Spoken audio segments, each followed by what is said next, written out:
Hello friends, welcome back to my YouTube channel the unique way of learning. So friends, आज मैं आपके लिए बहुत ही इंटरेस्टिंग टॉपिक लेके आई हूँ जो है ट्रॉफी हंटिंग। अगर मैं आपसे पूछूं कि क्या आपने कभी टीवी में ऐसे सीन्स देखे हैं जिसमें शेर चीता जैसे डेंजरस और हॉरिबल एनिमल्स के साथ हम इंसान खूब मस्ती करते हुए देखते हैं। इसमें इंसान शेर चीता के साथ सेल्फी लेते, उनके साथ पूल्स में नहाते, साथ खाना खाते तक के सीन्स देखे जाते हैं। तो हम लोग ये सोचते हैं, वाओ कितने ब्रेव ह्यूमन हैं और कितने अच्छे से इन डेंजरस एनिमल को ट्रेंड किया गया है। लेकिन इसकी सच्चाई ह्यूमैनिटी पर एक क्वेश्चन मार्क लगाती है, क्योंकि ये सब बहुत ही डिस्गस्टिंग क्राइम से होता है, जो है ट्रॉफी हंटिंग। ट्रॉफी हंटिंग है क्या? ट्रॉफी हंटिंग एक बिजनेस है जिसमें अफ्रीका सहित कई देश पशु संरक्षण के नाम पे क्राइम बिजनेस करते हैं। इस क्राइम की सच्चाई बिल्कुल दिल दहलाने वाली है। इसमें होता ये है, जैसे डेंजरस एनिमल के प्रजनन केंद्र डेवलप किए जाते हैं और इनमें जो टूरिस्ट आते हैं उनको ये जताया जाता है कि यहाँ पे जीवों को डेवलप करके जंगल में छोड़ दिया जाएगा। इससे होता ये है कि टूरिस्ट काफ़ी अमाउंट में उन्हें मनी सबमिट कर देते हैं, जैसे सोशल चैरिटी के रूप में। बट इनका जो सेंटर की अंदर की सच्चाई है वो बिल्कुल ही अलग है। जैसे एग्जाम्पल में हम शेर को ही ले लेते हैं। इनमें एक शेरनी को यहाँ एक प्रजनन की मशीन की तरह इस्तेमाल किया जाता है। जो बेबी लाइन होते हैं उन्हें शावक कहते हैं। इन शावकों को अपनी माँ से जितनी जल्दी होता है उतनी जल्दी ही अलग कर लिया जाता है और शेरनी को पुनः ही प्रजनन के लिए बाध्य किया जाता है। वैसे जनरली जो फीमेल लाइन होती है वो 2 साल में एक बार बच्चे को जन्म देती है, लेकिन यहाँ एक शेरनी को 6 महीनों में ही प्रजनन के लिए रेडी होना पड़ता है, जो बिल्कुल quite quarter time of period हो जाता है।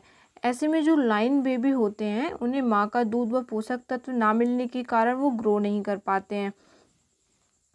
जो यहाँ पे और दूसरी जगह जो शेरनी से जब उसके बेबी को अलग कर लिया जाता है तो वह भी मेंटली और फिजिकली वीक हो जाती है और इंसानों के साथ पले बड़े जो लाइन बेबी होते हैं वो जंगल में रहने के लिए भी प्रिपेयर नहीं हो पाते हैं और ना ही अपना खुद का पेट भरने के लिए शिकार करने के योग्य ही रह जाते हैं। जब तक ये लाइन बेबी जो छोटे होते हैं तब तक ये जो पर्यटक के साथ सेल्फी, खेलकूद और भी मनोरंजन के साधन बनते हैं और जिससे इनको बिजनेसमैन को पैसे मिलते हैं। 4 से 7 वर्ष की आयु में शिकार करने के लिए योग्य हो जाते हैं।